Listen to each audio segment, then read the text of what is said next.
Oke, bismillahirrahmanirrahim. Assalamualaikum warahmatullahi wabarakatuh. Kembali lagi dengan kami, KKNDR Kelompok 1, yang akan mengambil tema persiapan menghadapi era new normal berbasis teknologi. Ya, langsung saja kita temui pemateri kita, yaitu Arif Sani Rosadi, Eskom. Halo, Assalamualaikum Bang. Waalaikumsalam Bang. Gimana Bang Syarif? Bagaimana kabarnya Bang? Alhamdulillah. Kita jadi yang ketemu Ker ini ya. iya Bang. Kerjaan gimana? Lancar?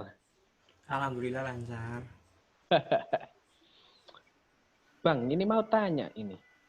Sebenarnya apa sih perubahan dari kebiasaan masyarakat sebelum pandemi hingga sesudah pandemi ini? Terlepas dari LFH dan WFH loh ya Bang. Menurut Abang itu gimana sih? Jadi mengabaikan antara apa? Mengabaikan learning from home ataupun work from home. Oke, jadi kalau menurut pandangan saya sendiri yang banyak berubah dari kebiasaan masyarakat adalah sekarang kayak sistem belanja online itu lebih diutamakan. Jadi konvensional kayak pergi ke pasar atau melakukan belanja secara konvensional seperti biasa itu lebih untuk dihindari, atau mungkin bukan dihindari ya, hanya dikurangi frekuensinya aja. Jadi sistem belanja online lebih diutamakan. Terus adanya GrabFood atau food, makanya delivery order juga sekarang lagi lebih marak daripada biasanya. Ya sebelumnya memang sudah ada, tapi sekarang jadi lebih marak lagi tentunya. Dan sekarang itu masyarakat jadi lebih sadar akan kesehatan ya, mulai dari konsumsi makanan yang memiliki gizi yang bisa meningkatkan imunitas tubuh terutama, dan juga menerapkan pola hidup sehat termasuk sering cuci tangan, menjaga kebersihan lingkungan dan segala macam. Itu juga apa, sekarang perbedaannya adalah masyarakat jadi lebih sadar terhadap kesehatan. Terus mungkin yang sekarang itu juga dari sistem pelayanan pun itu sekarang juga banyak berubah. Jadi kayak semacam antrian, mungkin sekarang adanya tiket secara online yang memang dulu juga sudah ada, cuma sekarang beberapa yang memang belum menerapkan akhirnya menerapkan itu juga. Antrian pun juga secara online, jadi bisa dilakukan dari jauh, jadi kita nggak perlu langsung rame-rame antri di tempat, itu tidak perlu, jadi bisa langsung dilakukan pendaftaran secara online. Saat waktunya sudah mendekati pemanggilan, itu baru kita bisa datang, jadi nggak perlu antri bejibun. Kan emang kita harus terapkan protokol jaga jarak itu, menghindari kerumunan. Ya mungkin itu sih yang perubahan kebiasaan masyarakat yang berubah. Atau mungkin tambahan itu juga adanya fenomena gowes sekarang ya, yang jadi apa namanya, sempat sempat kena sorot itu. Viral ya. Iya, iya. Jadi sebenarnya gowes itu bagus sebenarnya, tapi hanya aja gimana kita bisa benar-benar apa ya, iya Physical distance. benar, iya physical distancing ini. Karena adanya taman-taman kota yang sering dijadikan sebagai spot pemberhentian itu akhirnya jadi lebih marak atau lebih ramai di dijadikan tempat kumpul. Nah itu kan Kumpul. malah jadinya nggak menerapkan physical distancing dong, nggak menerapkan jaga jarak. Sia-sia dong lah. Iya, niatnya Sia-sia sih lockdown berarti. niatnya sih mau sehat, tapi kan harus diperhatikan juga. Dan juga eh, karena terlalu maraknya ya, makanya jadi terlalu penuh di jalan. Nah itu juga menurut pandangan saya sendiri malah apa, jadinya nggak baik gitu loh, jadi Nah, kayak gitu. menurut Abang sendiri ya, menurut Abang sendiri, Iya, eh, kita kan sekarang memasuki era new normal. iya. Nah, new normal bagi Abang itu bagaimana sih Jadi sebenarnya itu? Soalnya kebanyakan masyarakat itu masih bingung, new normal itu gimana? gimana? Apakah sudah Benar-benar. bebas seperti kayak dulu dan lain-lain? Oke, sekarang coba kita pilah-pilah dulu aja katanya. Dari kata new dan normal. New adalah sesuatu yang baru, dan normal adalah satu kebiasaan apa yang seharusnya ada atau biasanya, atau paling nggak itu ya yang biasanya lah ya, yang biasanya dilakukan. Nah, Iya. berarti di sini bisa diartikan bahwa new normal adalah Kalau menurut saya sendiri itu kebiasaannya seperti biasanya, suatu suatu rutinitas seperti biasa, tapi kita menerapkan adanya protokol atau SOP yang baru. Nah, makanya sekarang adalah di masa pandemi ini kita benar-benar harus bisa beradaptasi, karena pandemi ini juga memang ada vaksinnya kan. Dari para ilmuwan sendiri juga masih berusaha Iya. menemukan vaksinnya. Nah, di sini kita memang harus benar-benar bisa beradaptasi. Nah, dengan adanya istilah new normal ini maksudnya adalah masa beradaptasi dengan kondisi pandemi yang ada saat ini. Makanya SOP-nya juga diatur, makanya ada kayak protokol jaga jarak, terus sering mencuci tangan, terus sering pakai masker, keluar rumah diusahakan pakai masker. Nah, itu juga untuk menghindari penyebaran virus ini. Makanya kita beradaptasi dengan cara seperti itu biar angka penularan ini bisa diminimalisir sesuai dengan kapasitas pelayanan kesehatan yang ada. Seperti itu. Lah, Jadi, menurut Abang sendiri, sebenarnya penerapan new normal ini terlalu terburu-buru atau sudah pas gitu? eh, kalau misalnya masalah terburu-buru, gimana ya? Karena memang di Indonesia sendiri belum menunjukkan angka penurunan sebenarnya. Nah, jadi kalau adanya new normal ini, ya sebenarnya saya juga sudah memprediksi bahwa angka ini bakal melonjak sangat jauh dari Melonjak angka jauh. yang angka yang sebenarnya masih ratusan per harinya, di bawah 500 maksud saya ya. Setelah adanya new normal ini, angkanya malah tinggi banget, Naik. sampai sampai pernah hampir 2000 kan ya kemarin, entah beberapa minggu yang lalu itu sempat sampai 2000. Nah, itu juga apa namanya, eh, ya bisa dibilang terburu-buru juga, tapi mungkin terburu-buru ini sebenarnya masih bisa diimbangi jika pesan yang disampaikan oleh pemerintah ini bisa sampai ke masyarakat dari pangkat atas hingga ke tingkat bawah. Mungkin itu. Jadi memang Nah, apa ya, edukasi itu penting bagi masyarakat tentang apa itu new normal. nah gini Bang, eh, sekarang kan mulai kemarin itu SK-SK yang dari Menteri itu menyatakan bahwa semua sekolahan yang di zona merah dan lain-lain itu semuanya melakukan daring. Nah, apakah masyarakat-masyarakat yang terpencil dan lain-lain atau perusahaan teknologi dengan banyaknya konsumen itu eh, menghadapi tantangan enggak sih, Bang? Oke, dengan adanya sekarang memang sekolah harus ditekankan untuk daring kecuali mereka yang sudah di zona hijau, tapi kayaknya juga masih jarang kayaknya yang menerapkan apa, sekolah secara tatap muka langsung, kecuali mungkin yang kelas 1 yang mungkin yang memang harus adanya pengenalan lingkungan sekolah, itu pun juga harus diatur jaga jaraknya kan. Nah, untuk tantangan dari masyarakat sendiri ini memang apa namanya, eh, apa ya, kebutuhan internet kan akhirnya meningkat di sini. Iya. Kebutuhan ekonomi pun harus merogoh kocek lebih dalam lagi kan, karena memang harus harus beli pakai data, atau mungkin ada yang mau pasang wifi gitu. Jadi itu salah satu tantangan terhadap masyarakat untuk menangani adanya perkuliahan secara daring ini, atau apa, sekolah yang dilakukan secara daring. Dan mungkin ada tantangan-tantangan yang lain ini memang harus lebih diperhatikan adalah eh, pemahaman dari masyarakat sendiri tentang apa itu new normal.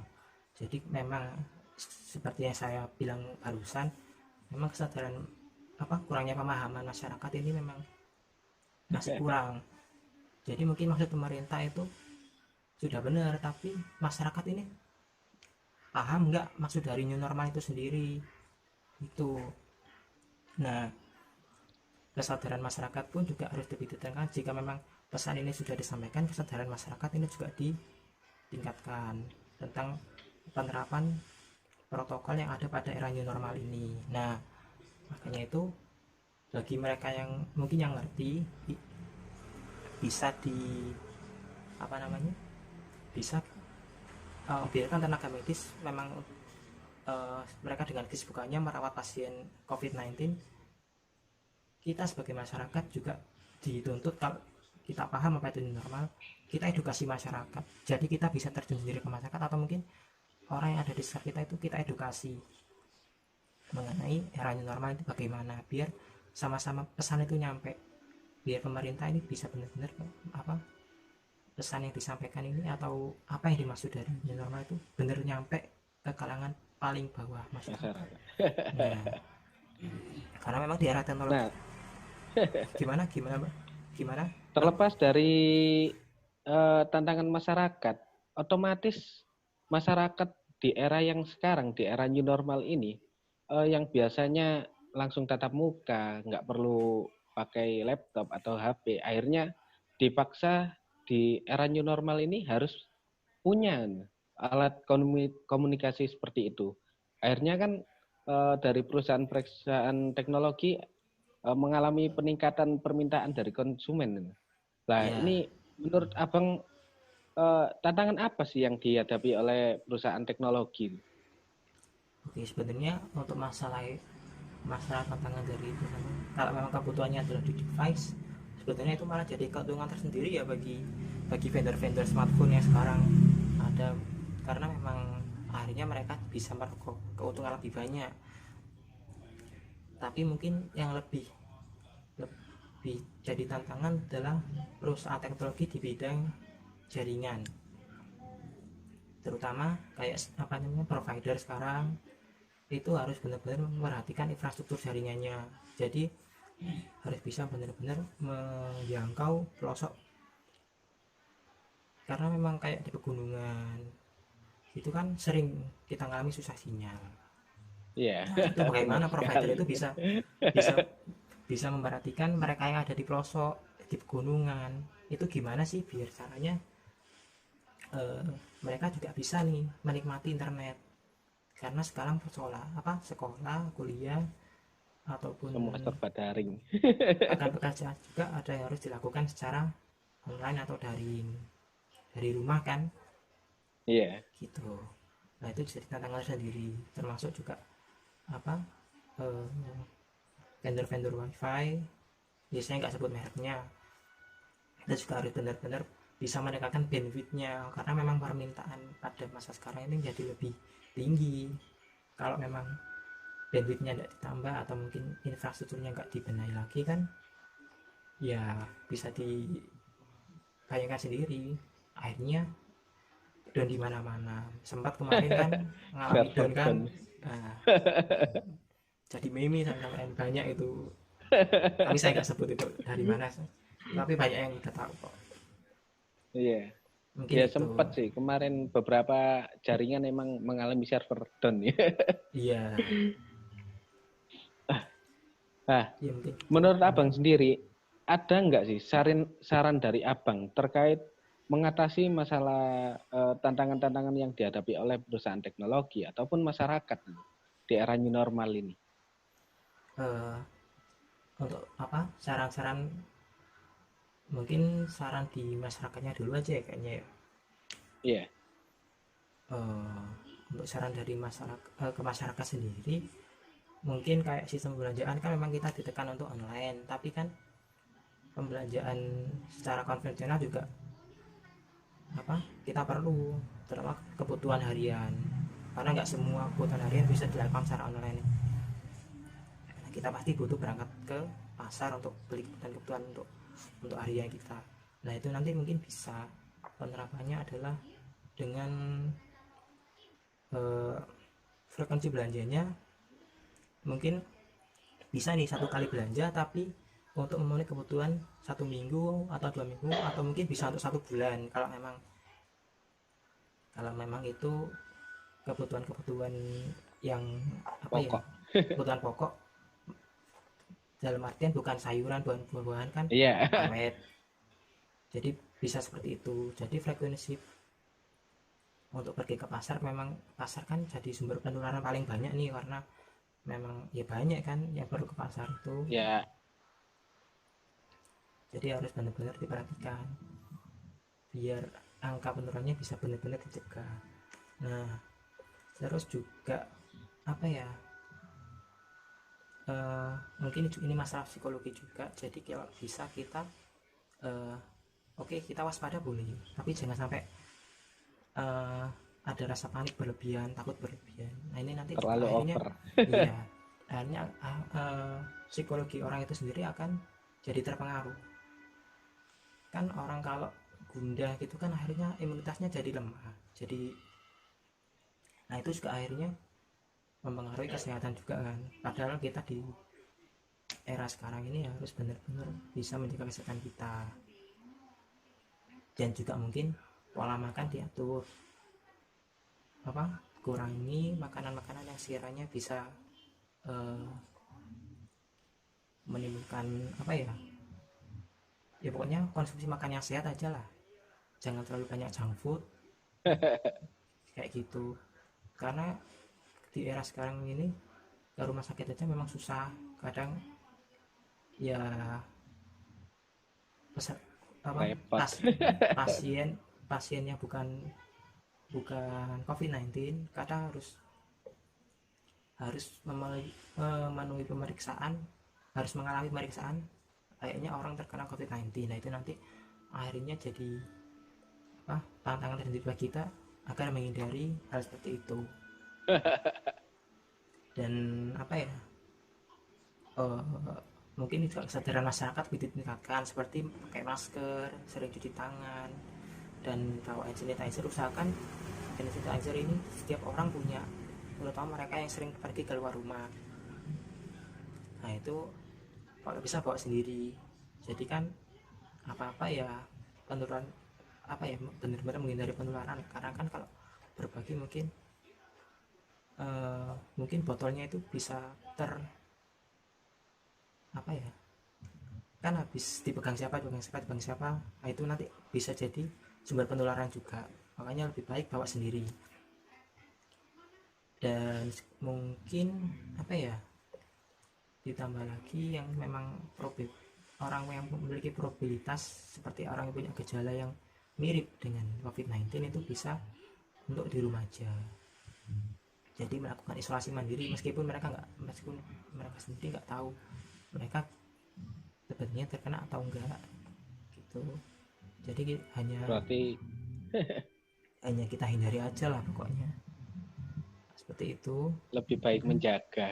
Iya, dan mungkin ini juga pasti untuk teman-teman yang sekarang kan banyak KKN dari rumah, inilah PR buat teman-teman ini bisa melakukan edukasi bagi masyarakat biar kalangan menengah ke bawah ini bisa benar-benar mengerti apa itu normal, apa sih pentingnya protokol kesehatan ini diterapkan itu apa, kalau nggak diterapkan nanti dampaknya gimana gitu. Tapi penyampaiannya ya dengan narasi-narasi yang positif aja, jadi biar nggak menimbulkan suatu kepanikan atau kegelisahan sendiri bagi masyarakat. Kan seperti itu akhirnya masyarakat jadi paham, jadi sadar gitu.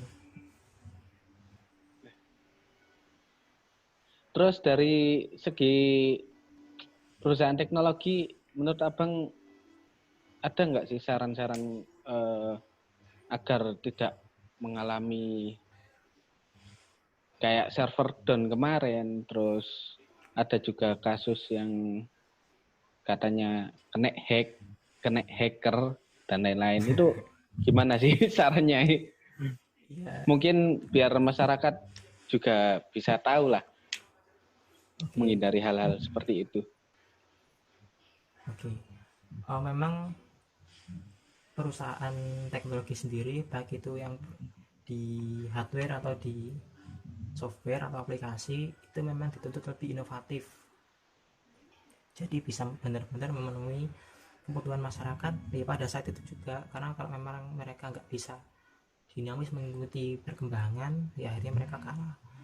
Dan untuk apa namanya, tantangan tersendiri adalah mereka harus bisa menerapkan, harus bisa mengcover kebutuhan masyarakat yang ada pada saat ini. Jadi kayak sekarang aplikasi antrian online harus benar-benar bisa diterapkan. Nah, itu perusahaan teknologi terutama di bidang software atau aplikasi harus bisa membuatkan apa ya, instansi atau memang usaha-usaha lain yang memang memerlukan kebutuhan seperti itu. Jadinya apa, aplikasi kebutuhan akan aplikasi ini memang dinamis mengikuti kebutuhan yang ada pada masyarakat saat itu.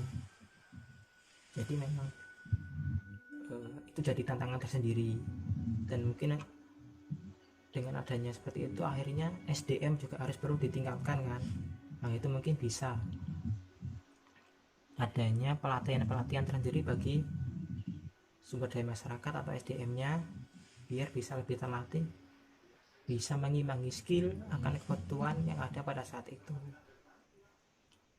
Terus untuk tadi masalah hack ya, masalah hack ini mungkin kita bisa menerapkan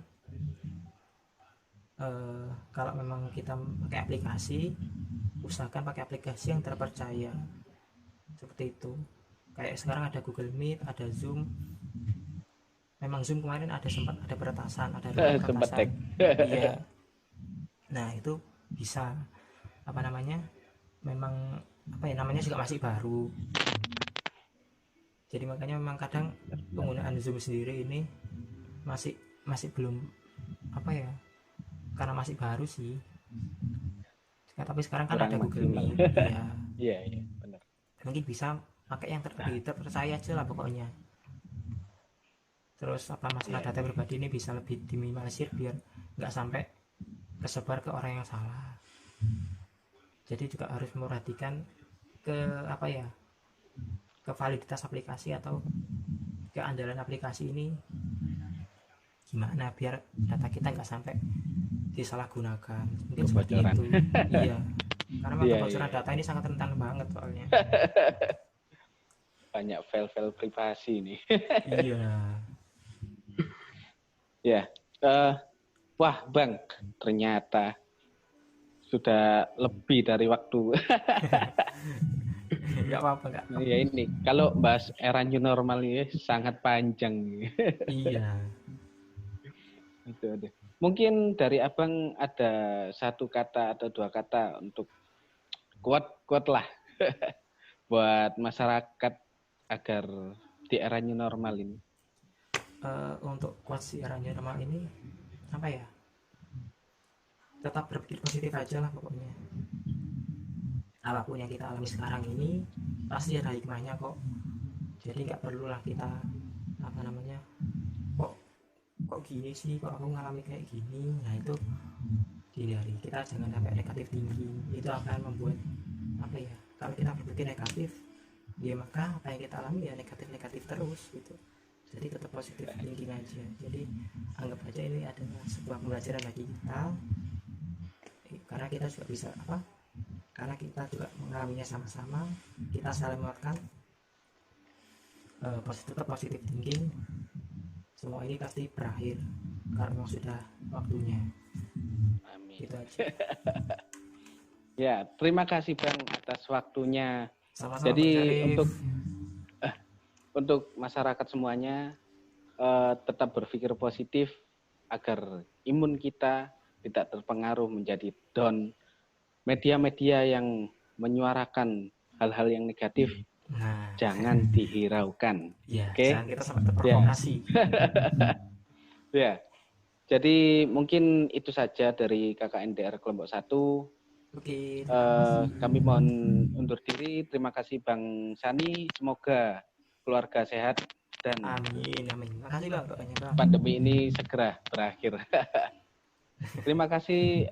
Assalamualaikum warahmatullahi wabarakatuh. Waalaikumsalam warahmatullahi wabarakatuh.